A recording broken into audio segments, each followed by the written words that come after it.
Welcome to another edition of In the Spotlight, brought to you by Crimson Cloak Publishing, the Earth-friendly publisher with books for both adults and children in a wide variety of genres, available in paperback and hardcover, as ebooks, and with some audiobooks as well. In the Spotlight is a wide-ranging weekly interview show with authors, entrepreneurs, professionals, and other experts. Your host is Cynthia McGregor.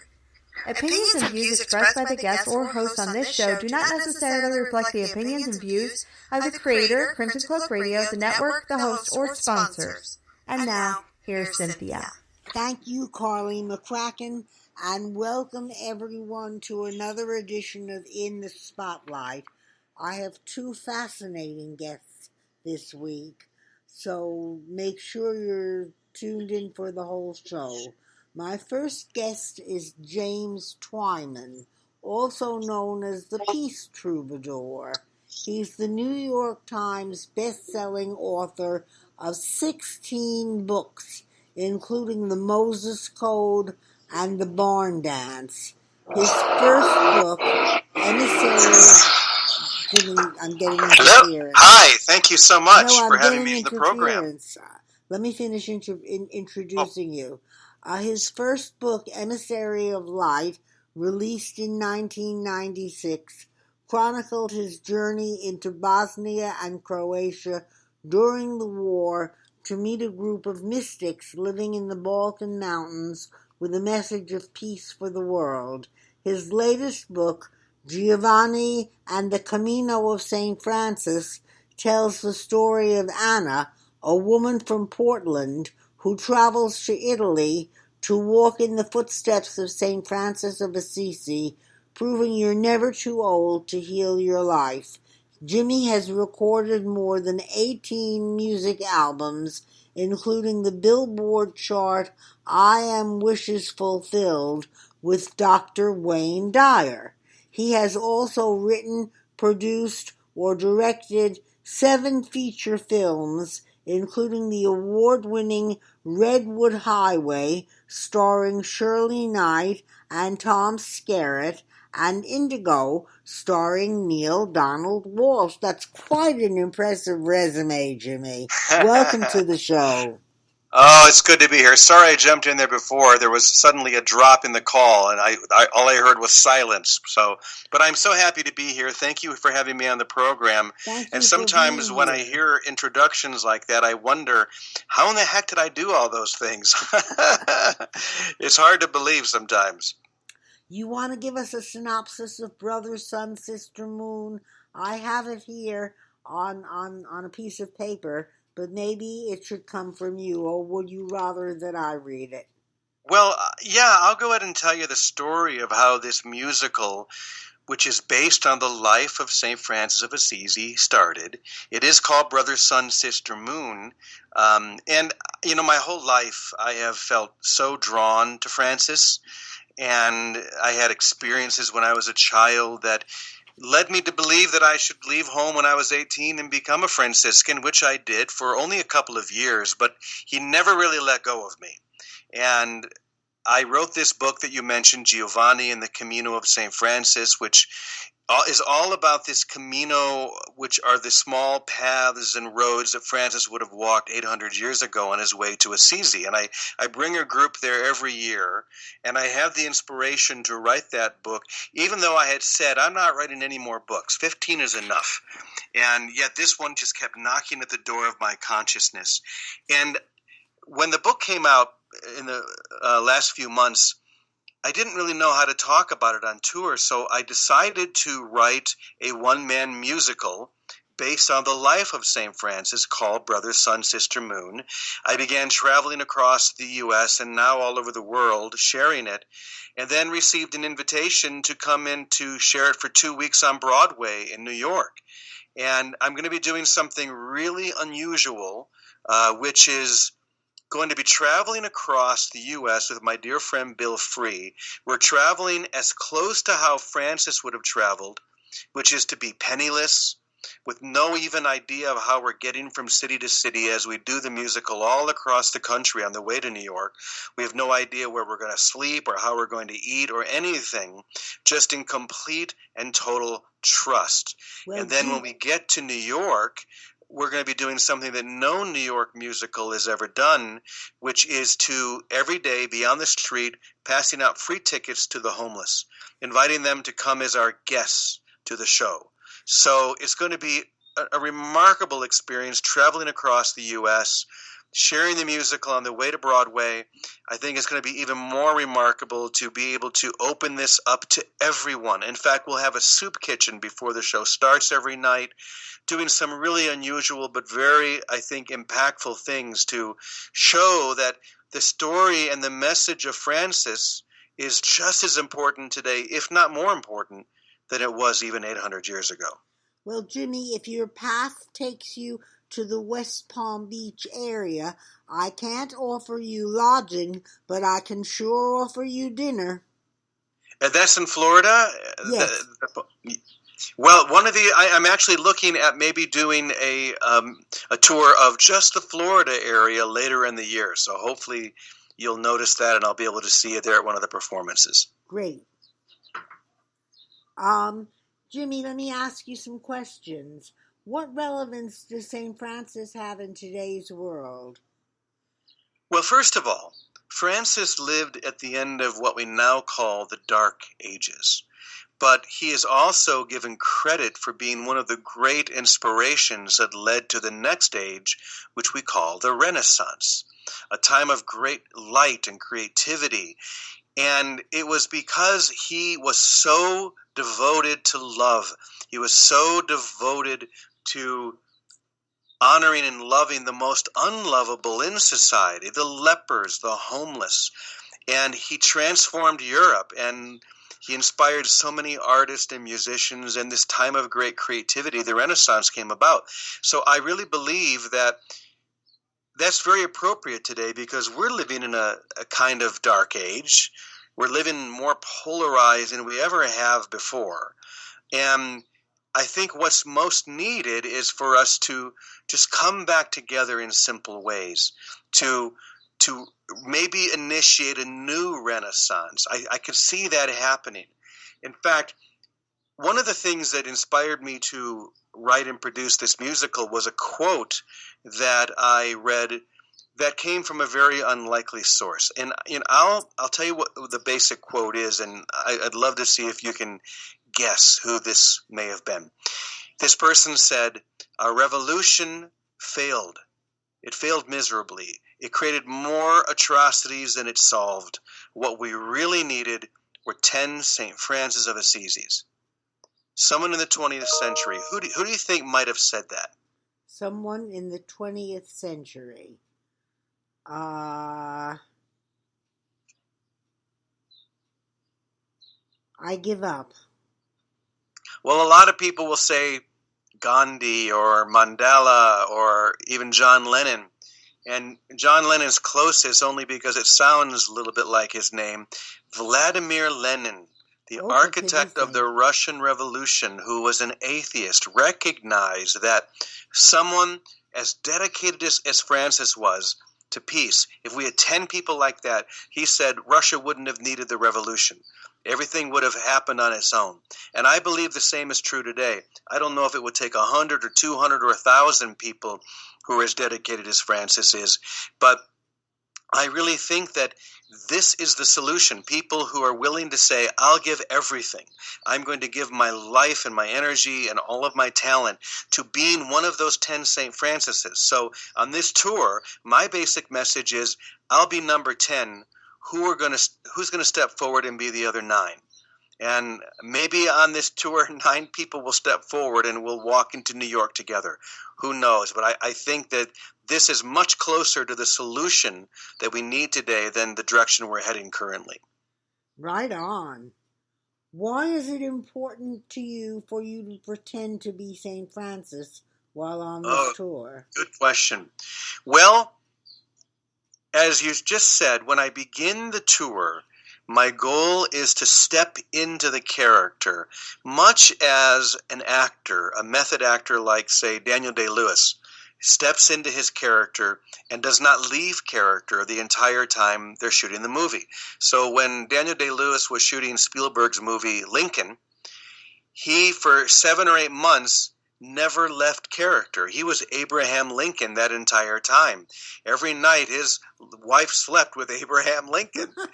and and it transformed his performance, obviously, but I'm sure it also transformed him as a person.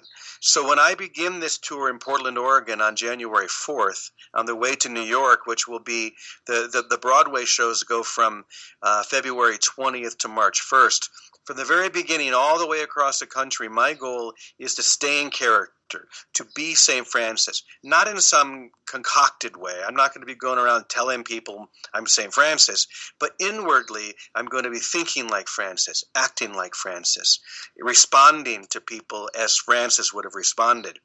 And I guess is a kind of an experiment, because in the end, I'm just going to be very curious how that transforms me as a person. Is that dedication going to take hold? Is it going to be a new way of being for me? I don't know, but one thing I do know, though, is that it's the radical people, especially people who are radically dedicated to peace, that change the world.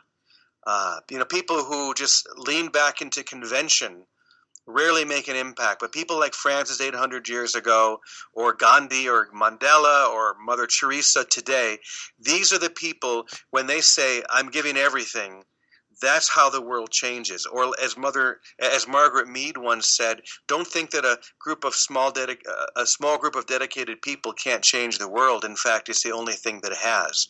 So maybe if we can get these 10 St. Francises together, people who are dedicated to living that vision now, maybe that's what the world needs today. We'll see. Well, Jimmy, you said you're going to be traveling across the U.S. with no money and no way of knowing how you're going to get from city to city, or where you'll sleep, or how you'll eat. Why have you chosen to do it that way? What's the impetus?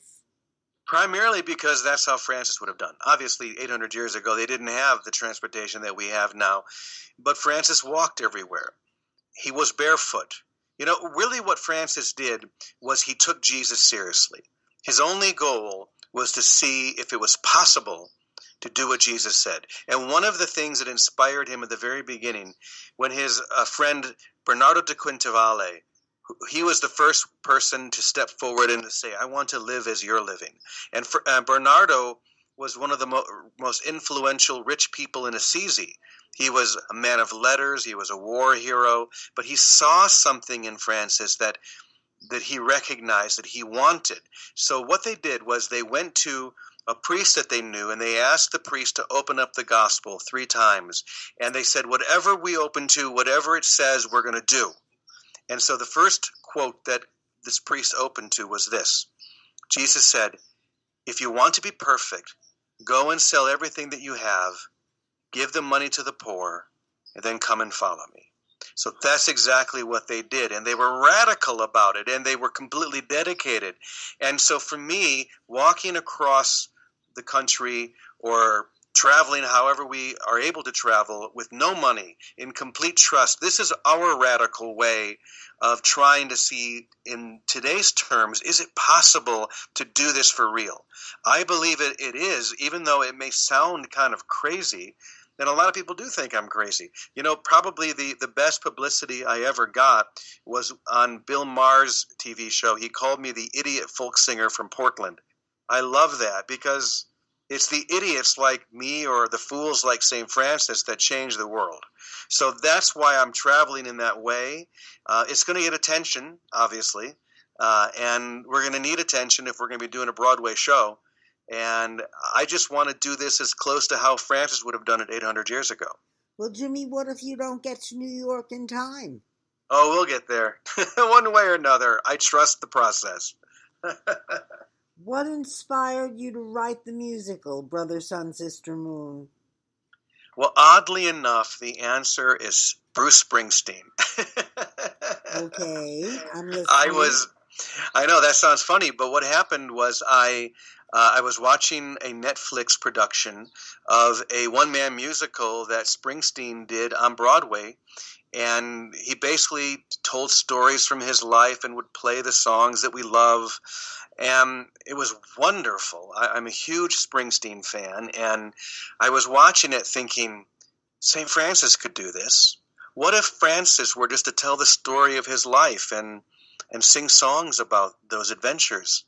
Maybe that's what I could do on this book tour, and maybe it would be something I could do for years to come. So it was really watching Springsteen do this musical on Netflix that inspired me to sit down and write and then begin performing Brother, Sun, Sister, Moon. And by the way, I should say that if people want to see if I'm going to be in their city, I'll just give you the list on the way to New York. We're starting in Portland, then down to Santa Barbara, over to Phoenix, Sedona, Santa Fe, Kansas City, St. Louis, Peoria. I'll tell you about Peoria in a second because that's pretty interesting. Peoria, Chicago, Cleveland, Philadelphia, Massachusetts, and then into New York. So if you want to get more information, you can go to, well, probably the easiest place would be to go to jimmytwyman.com. And there's a link right there. Twyman is Twyman. That's correct. Jimmy, Jimmy, Twyman. And you can get the schedule there. You can come and join us in New York. By the way, we're going to be giving people the chance. Anyone who wants to be on stage with me in New York can do so. All they need to do, they need to be one of the brothers or one of the nuns in the order, so they need to go out and get themselves like a nun habit or a brother habit, and then they can join me right on stage and be part of our choir, or they can help us to invite the homeless people to come in and see the show. Whatever you want to do, we would love to have you, or just to join us on the road. Who knows? We don't have any idea how this is going to happen, but I know it's going to be probably the greatest adventure of my life. Well, Jimmy, before I ask you any more questions, first of all, I want to repeat your website. You've got two of them. You've got www.jimmytwyman.com, and you've also got www.saint, that's S-T, Francis, that's Francis, musical.com, www.stfrancismusical.com. And the second thing is, please sing us a song from the show. Oh, I would love to. Singing is my favorite thing. And this music that I wrote for the show, some of the best music I've ever had the opportunity to perform. And I think I'll share a song that is an uplifting, very happy song. I think it describes Francis so well. It's called Be Like a Child Today. And it just tells us how simple this solution can be if we just let it be simple. Be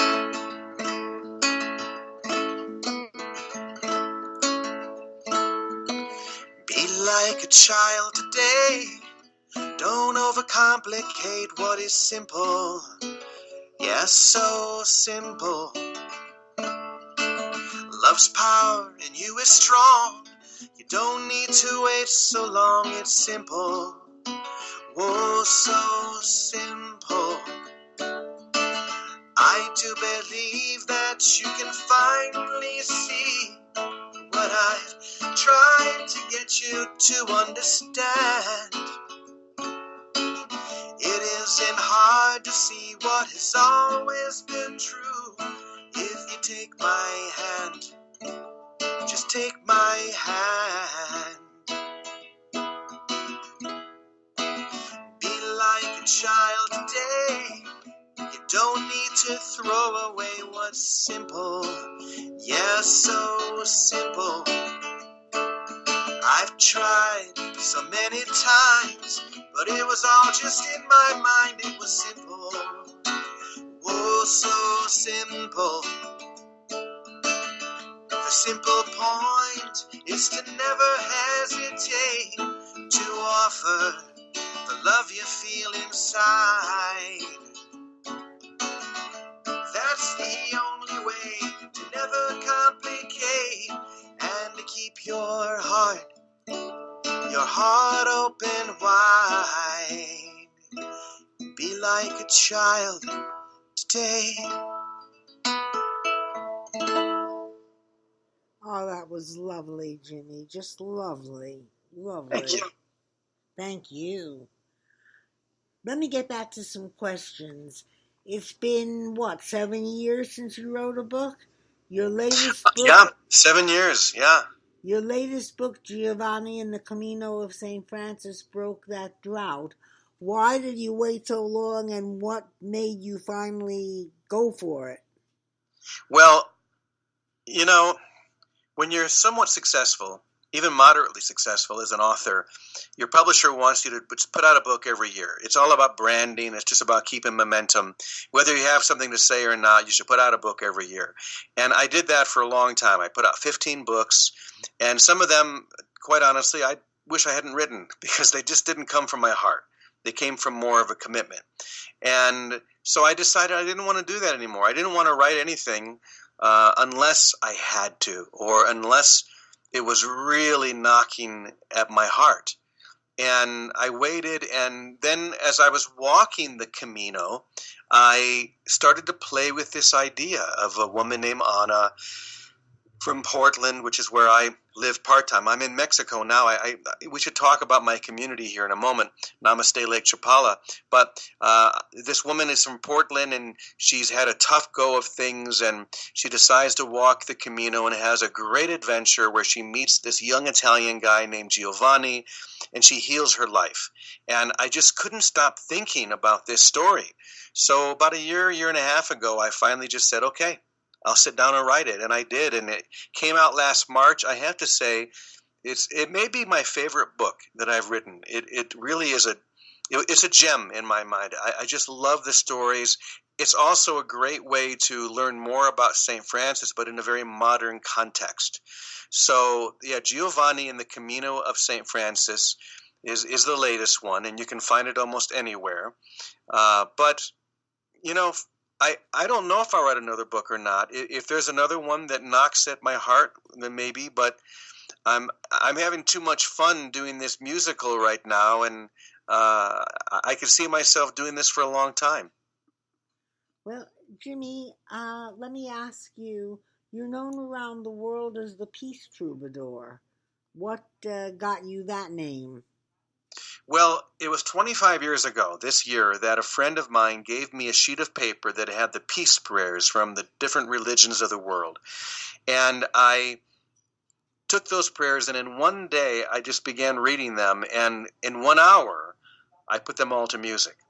And that's when I realized all I want to really do is to travel the world sharing these prayers like St. Francis would have done. And at that time, I just had the image of being a penniless troubadour as he was. And I began getting invited to countries like Iraq and Bosnia and Syria and many, many others, and sharing the peace concert during times of war or conflict. And in most cases, we would invite people to join me in prayer, singing or praying rather at the same time I would be doing the concert. And in some cases, millions of people responded. I mentioned the one earlier where I was actually on a hill looking down into this ISIS village in Syria as we did a concert, and it was very dramatic, but it inspired people. Millions of people stopped what they were doing to be part of that. And so I love doing things that are outside the box, and those things, being the Peace Troubadour, is certainly outside the box. So is traveling across the country to do a one-man musical on Broadway based on the life of St. Francis. So my parents never understood it. It always worried them, but this is just how I love to live and share and extend to people, and I have a feeling it'll never change. I would imagine it makes it difficult for you to have a significant other in your life, another person to share your life with. It does, yeah. It makes it tricky. Francis I had a deep spiritual relationship with St. Clare. And, Claire goes unnoticed a lot. She is just as important to this story as Francis himself. And they had a deep spiritual partnership. And I do have many of those, which I'm very grateful for. But, I actually was ordained as a Catholic priest, an independent Catholic priest, a number of months ago. So I've kind of gone back to my roots, and it feels almost normal for me to be living more of a celibate lifestyle, fully dedicated, just traveling the world, doing this work. And if that changes, then I'll be open to that when it happens. But for now, this is just fine. Well, what's an independent Catholic priest? Oh, that's a big question. Basically, without going into a big history lesson, the old Catholic or the independent Catholic Church split from the Roman Catholic Church in the 1800s, and it's still part of the Catholic communion, but there are certain things like the married priesthood is allowed. Women can be priests, things like that. So it's like being a Catholic priest, but not having to be subject to the. Now, we've got about 3 minutes left. Oh, all of a sudden I can't hear you. Your microphone went very dry. Can you hear me now? Oh, there you are. You're back. Okay. We've got about 4 minutes, 3 minutes left. You said you had a story about, was it Topeka or one? No, Peoria. Peoria.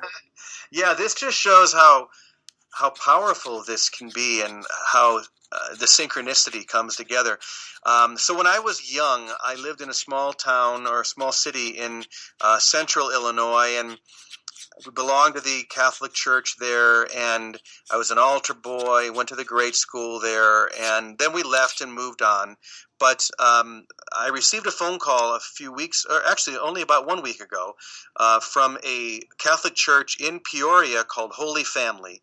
And the priest had said, I see that you're doing this tour. You're going to be in St. Louis and going to Chicago. We would love to have you stop here and do your musical at our church. Well, lo and behold, it was my church. It was the church that I was raised in, and where I was an altar boy, where I had my confirmation and went to grade school, and they did not even know that. And here they are calling me up, inviting me to come in to share this musical. So it just it's a small world. It's a powerful opportunity for all of us. Once again, if we can just commit ourselves, if we can be one of those 10 St. Francises that Vladimir Lenin referred to, then these coincidences, these synchronicities are going to happen more and more, and I think we're going to see the world change on its own.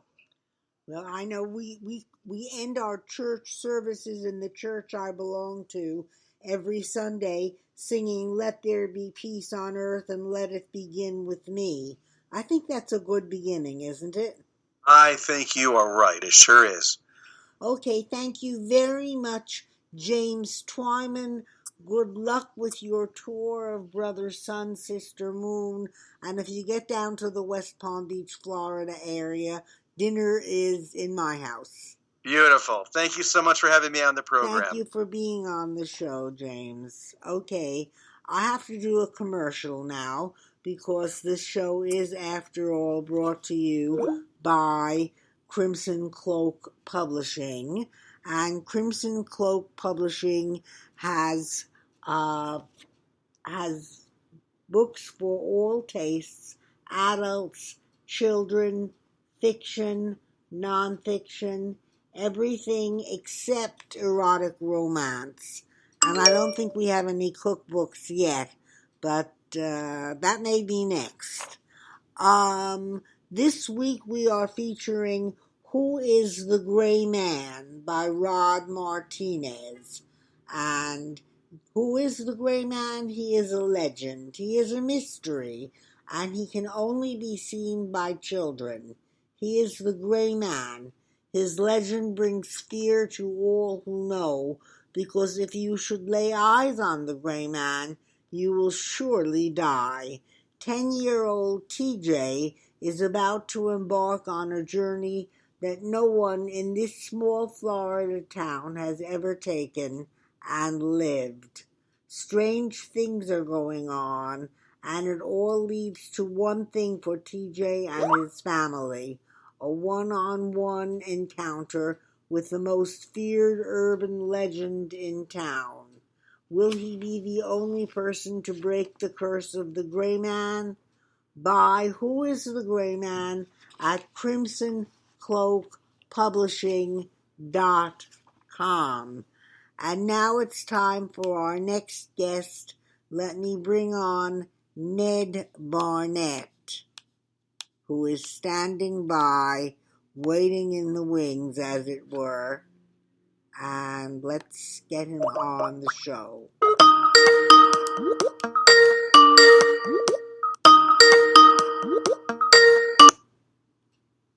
Ned. Hi. Ned? I see you, but I don't hear you. Ned? Ned? Is your mic muted? Oh, crap. Are we going to have technical problems? Ned? Ned? Hang up and I'll call you back.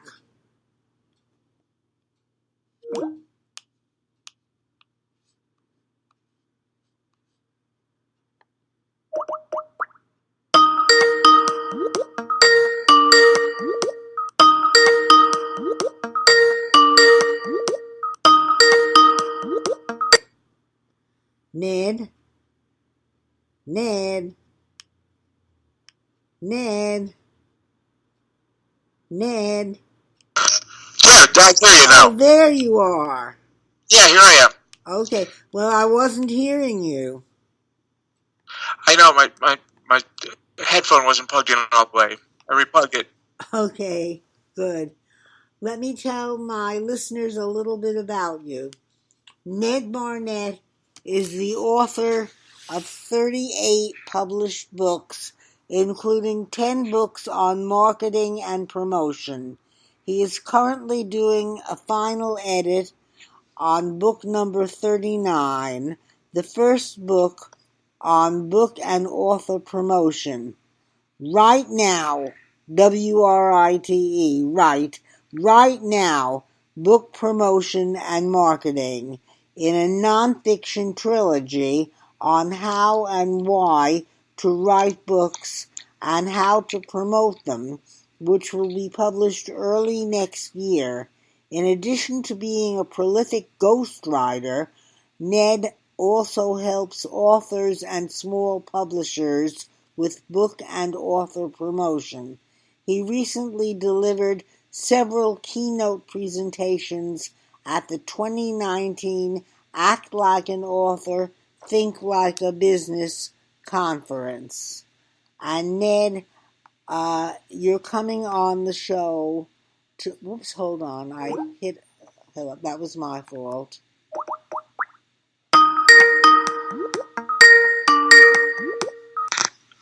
Ned, that was my fault. I hit a button. I hit a wrong button. You're coming on the show to talk about the following. Every agent and publisher tells new authors that to get published they need a platform, a long list of social media and email followers who will help the authors promote and market their books. This solid advice also applies to self-published authors, because today, except for relatively few writing superstars, publishers can no longer be counted on to effectively promote the books they publish. However, creating and maintaining an effective platform of fans can be difficult and is always time-consuming. Ned Barnett has developed a new concept, a virtual platform that is even more effective than the homemade kind and is far easier to create and mobilize. And Ned, let me tell you, I'm all ears myself. I hope to learn a lot from this segment of the show. So let's get started. First of all, for my listeners who don't know what a platform is, What exactly is an author's platform? Okay, an author's platform is the group of people who follow you on social media and who will act on your behalf when you ask them to by sharing a post, forwarding it, republishing it, retweeting it, that kind of thing, or by writing a book, buying a book and writing a review, asking other people to buy the book and write reviews, things like that. In other words, these are fans who will actually act on your behalf. Ned, why do agents and publishers now require authors to have their own platform? And why is this also an excellent idea for self-published authors? Well, it's a sad fact that in publishing today, publishers do not have the resources, or at least they don't allocate the resources, to promote the authors and the books that they publish. They expect the authors to do that. This wasn't always the case, but it is now. Agents require it because they know that's what publishers insist on. And publishers insist on it because they don't have the marketing staff or the desire to promote you at all. I mean, if you're John Grisham or Stephen King, they will promote you. But since we're not John Grisham or Stephen King, we have to do it for ourselves. And that's why it's excellent for self-publishers as well, because if you don't do it, nobody else is going to. And this is one of the best, lowest cost ways of getting people to buy your books is through working your platform. So, okay, how does an author go about creating a platform? Well, last night I was at a presentation by Jen Mann, M-A-N-N, who's a fascinating author who has spent the last 9 years building a platform, and she has a huge one. But she spends literally half her day writing and half her day building her platform. It's a full-time job. You have to go to places where you can find people. You got to offer them content that they want to sign up for and read, be it newsletters or blogs or videos or whatever. You've got to give them a reason to keep coming back and to get excited about you. And that is an intensely time-consuming thing. If you do have the time and you enjoy doing this, it can be very, very rewarding, but it is intensely time-consuming. For people who want to do it themselves, I suggest that they get a team together of volunteers who will work with them to help them do it, because it's just so much work involved. Even if you limit it to just a few platforms like Facebook, LinkedIn, Twitter, Instagram, you're still going to be spending an awful lot of time working those systems so that you actually build relationships with people. Because this is what the key is. You have a relationship with them, and that's why they're going to do what you want them to do. Without the relationship, they don't do anything for you. Why should they? Well, Ned, how much of platform creation involves social media and how much involves direct mail? Okay, social media, for most people, is the big part of their element. But increasingly, author newsletters, which are sent out by email, are really powerful because they can be forwarded and you can go into longer detail than you might be able to in a quick post on a Facebook page or something like that. They're best when they work together. So I encourage my clients to have at least a monthly newsletter, at best a weekly newsletter, but unless you got news on a weekly basis, you don't want to wear people out. So a monthly basis is a good one, and put in what you're doing, what your promotions are doing, where you're going to be speaking, where you're going to be doing book signings, but also give them brief insights into the writing life and how you go about writing and how you go about promoting. People will be fascinated by it, and they'll read it, and they'll share it with their friends, and that leads to book sales. Well, Ned, what kinds of inducements can be used to build a platform? That's an excellent question, Cynthia. One of the best ways of doing it is to offer, write up things like I have a written version of this of the talk that we're sharing right now that I used to formulate my thoughts, and I'll put that as a PDF and I'll share it with people. But they got to give me their email address to get the copy. And right now I'm using for myself. I've got 4 different presentations that I've written up. All of them are going to appear in that book that you mentioned at the introduction. But right now, I'm using them as PDFs and sending them to people in exchange for getting their email addresses, so that I can then ask them to join on my newsletter when I get that started right after the first of the year. And so that's the kind of thing you want to do, is to have both the social media where you can go and post, and then newsletters and things like that. Now, as far as social media goes, when you get into a new social media platform, you need to do several things. First of all, you have to get people to know who you are. If they don't know who you are, they're not going to care about you. And you do that by, first of all, commenting on other people's posts. Like if it's a blog site or a Facebook page, if somebody says something provocative, you either agree with them or you disagree with them, but you do so respectfully either way. If you agree with them, you say, yeah, I think this is a great idea, and here's 2 more reasons why this is a great idea. You're adding value. You're not just saying yes. And if it's no, you got to be very gentle, because you don't want to start a flame war. You don't want to be a troll. But you go in and say, I respectfully disagree, and here are 3 reasons why you might want to reconsider your position. Then everybody who's reading these is going to see that, and they're going to be, they're going to become aware of you. After you've become aware in a given platform or format on the internet, then you can start posting your own material and then commenting with people back and forth when they comment to you. But you need to start slow and build into it, because you want them to know who you are, and you want them to respect you and like you. So you don't want to start flame wars or anything like that.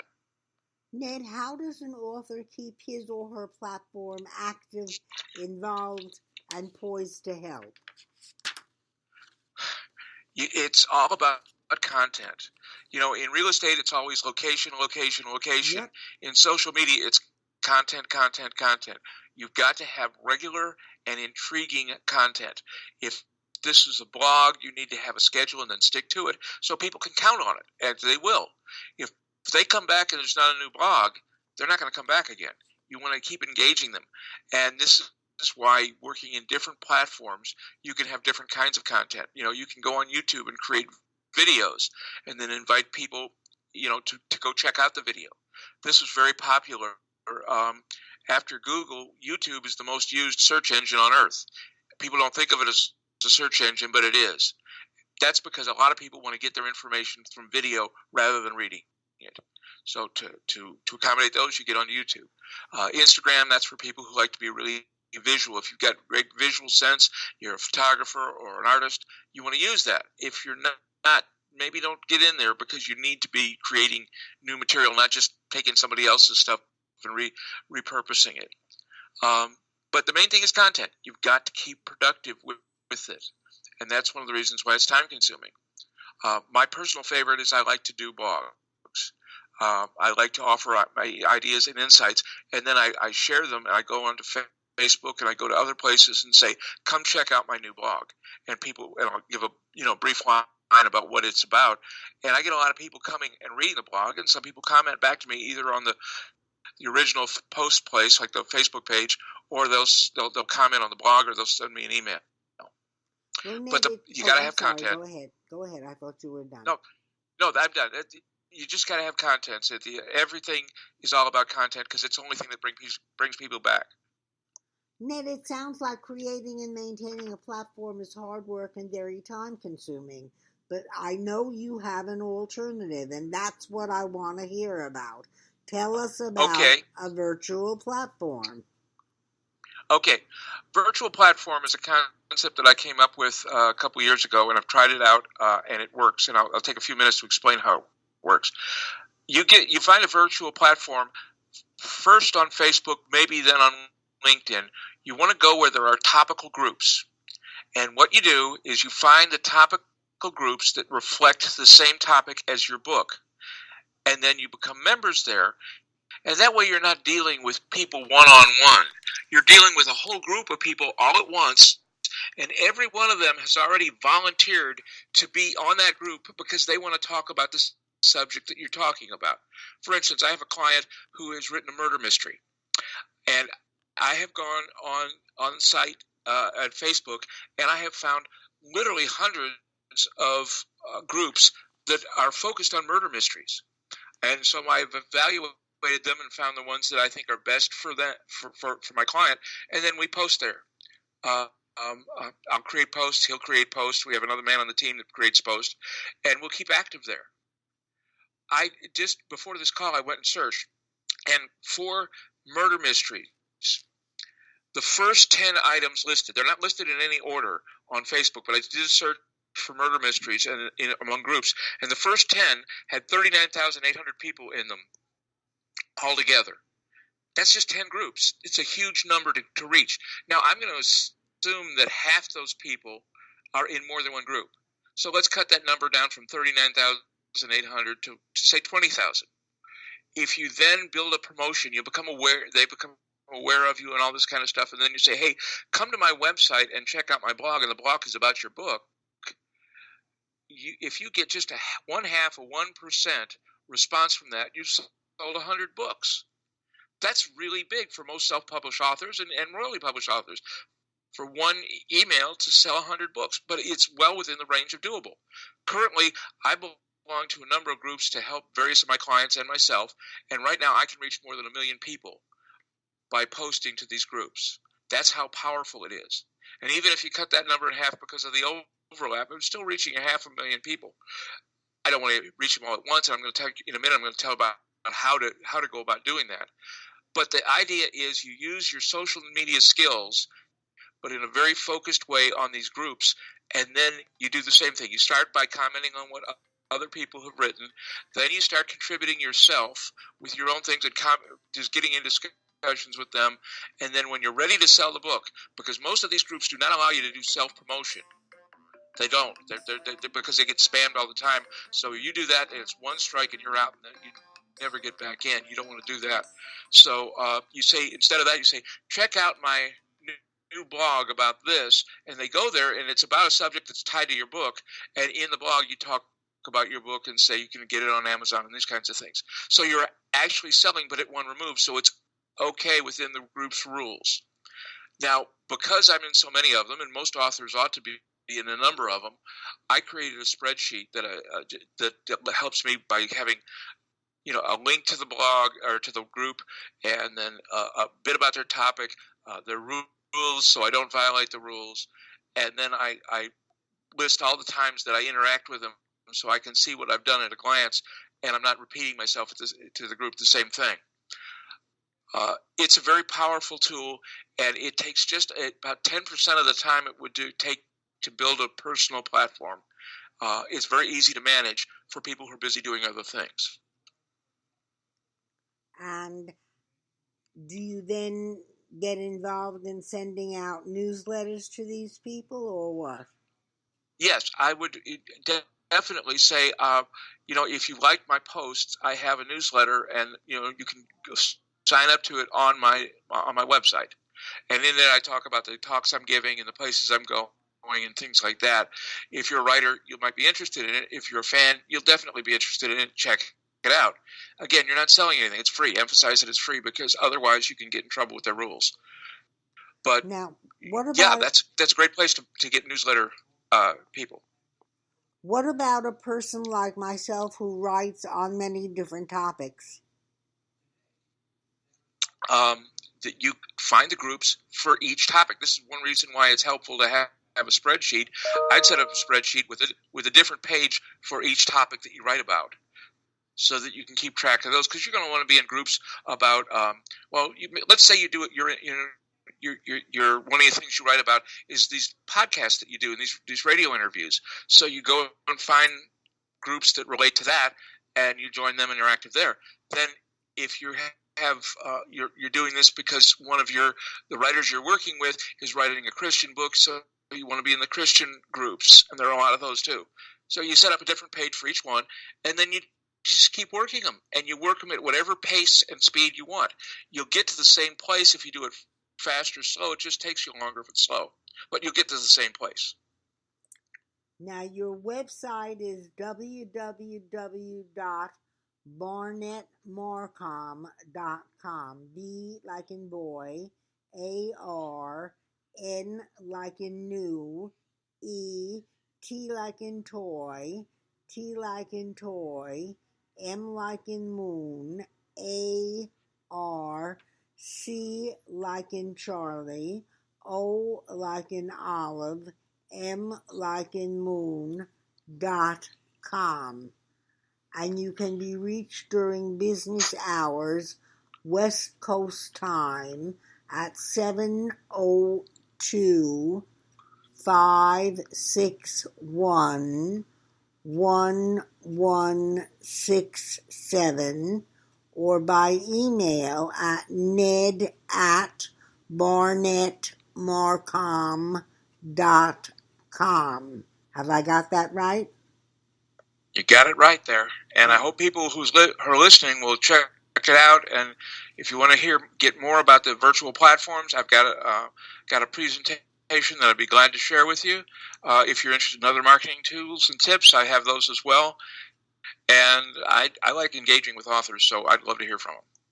Now, Ned, do you have a story to share with us that relates to what we've been talking about? Yes, I do. Okay, one of my clients a couple years ago, young woman named Alexa Glazer, wrote an excellent book called Living the Dream. She wrote this after a tragedy struck her. When she was just 21, her father, who was only 49, died, and she was daddy's girl, and he hung the moon for her. It was really shocking to her, and she had a hard time coping with it, and found that the Kubler-Ross's 5 stages of grief didn't work. So she came up with her own 5 stages of grief. Then she wrote a book about it, and about how, because tomorrow isn't promised for everybody, you need to live today. It's a very positive, life-affirming book, and she's a very good author. And we got the book out in January of last year, and she wanted to launch the book properly. Now, she lived here in Las Vegas, where I live and work, but she's from Cleveland originally, and that's where her family was. So she flew back to Cleveland for a book launch event. And because her father had been a baseball coach and had touched the lives of literally thousands of people over the years, he had a really unique philosophy that she emphasized in the book. There were a lot of people who went to his funeral, and she took the guest book from the funeral and sent everybody on it an invitation. She had 300 people show up for a book launch. She sold 170 books at $17.95 each. That's a lot of sales for a book launch. Then, because one of her dreams is travel, she took some of that money, and the next thing you know, I'm getting a photo of her in June wearing a parka in Iceland. She went to Iceland and had a book signing there. But just that was something she'd always dreamed of doing. And she was able to fulfill that dream because she had such a successful book launch, because she realized that people who'd been touched by her father's life might really be interested in the book. That's really turning lemons into lemonade, isn't it? That's absolutely right. It's turning lemons into lemonade. And, this is a great example of what people can do. She's a remarkable young woman, and if we're not working together anymore, but her book is well worth having. It's Living the Dream by Alexa Glazer. Ned, I asked you to be ready with a passage from your book that you'd like to share with our listeners. Are you ready with that now? I am. I got it right here in front of me. Okay. Your marketing campaign should tell your target audiences precisely who you are and exactly what you offer, in terms meaningful to them, not to you. This is often overlooked, especially by private practice professionals who tend to write in everything from their online bios to their tell-all books as if to impress their fellow professionals rather than to reach and motivate their targeted consumers. Typically, patients can't tell board certified from board stiff. They tune out when doctors' bios talk about their many peer-reviewed published articles or research they're doing in conjunction with pharmaceutical developers. Instead, they want to hear about patients who were cured or medical problems that were overcome. To help overcome this, I developed a concept of the selling bio and have written books targeting the interested layman rather than the named author's fellow doctors or lawyers or accountants or wealth managers. Especially if you're a private practice professional, be sure to write your book for your audience, not your peer group. There are a wide variety of ways you can use your book to leverage your brand. Marketing buzz speak for your name and your image in the minds of targeted consumers. This branded name recognition will work hard to deliver clients to your door who will choose your services over those offered by your competitors. The idea of delivering clients is critical because in most cases the clients are not competent to really identify who is the technically and professionally most competent service provider for the services you offer. People in your target audience will have to depend on word of mouth or on advertising, media public relations, and increasingly social media to help them make their choice. Your book can become a powerful marketing tool that will set you apart from others, but only if you first write it for the people you want to reach, then market it so that those people learn of your book and, having become aware of it, decide to buy it and then to buy you. This is obviously aimed at professional practice individuals, doctors, lawyers, and things like that, who are I'm ghostwriting a number of books for people like that and help them out. And this advice is based, in fact, on a book that I ghost wrote and gave to a doctor during a meeting. And a week later, he called me back and said, I want you to help me launch a new business we're having. And for the next 2 years, I was on retainer to them for anywhere between $5,000 and $7,500 a month, which came to $151,000 over the 24 months that we were working together. And then in addition, because I'm a good negotiator, I guess, I got them to include me and my wife on their health insurance plan.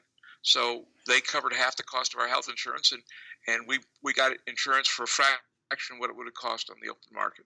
So because it was a good group and the costs were low. So having the right message for the right audience is important. You don't want to write for your peer groups. You want to write for the people who are going to buy the book. And I have had so many doctors, especially doctors, who say, oh, no, I want to sound like a doctor. And I'm saying, no, you want to sound like somebody who cares about the reader. And people don't think of doctors as caring. They think of them as technically proficient, but not exactly caring. And doctors who write books that are written for other doctors don't sell many and don't get much business out of it. But doctors who can write to the popular audience find it very effective in bringing in new patients. Ned, we have about... And the supply... I'm sorry, go ahead. Go ahead. I was just going to say we have about 2 minutes left, so... okay. Make your well, point. then let me just wrap this up then, Cynthia. Virtual platforms are a true shortcut to creating a positive platform, because the people who count are that 1% who will actually act when you ask them to, who will actually do something to help you advance your business. So if you've got 10,000 people, you really only have about 200 who are really going to help you. Those are the ones that you want to reach. Those are the ones who matter. So, focus on them, and the easiest way to do that is to go on Facebook groups, go on LinkedIn groups, become active, making sure that the topics are tied to what you are writing about. Because these people have already said, I am so interested in this, I want to receive communications. I want to talk to people about this. So you go to those groups, and those will turn around and help you to sell your book, get you speaking engagements, whatever you want to do as a result of your writing, you'll find it there. Ned, thank you very much. You've been a fascinating guest and very enlightening. Ned Barnett of Barnett Marcom. Again, it's www.barnettmarcom. I don't have it in front of me now, Ned. Is it just barnettmarcom.com? That's right. Okay. And write to him and get on his list and get the free PDFs, right? Absolutely. Absolutely. Okay. Thank you very much, Ned, and best of luck to you, and come back and visit us again soon. And I'll do that. Thank you very much, Cynthia. I really appreciate the opportunity. Here. And I'll remind our listeners that the show is brought to you by Crimson Cloak Publishing at crimsoncloakpublishing.com for a wide variety of books, fiction and nonfiction, children's and adults, featuring this week Who is the Gray Man by Rod Martinez, and you'll find books for every taste at www.crimsoncloakpublishing.com. Be sure to join us next week for another fascinating show. Till then, remember to pass a smile along. This is Cynthia MacGregor. Bye-bye now.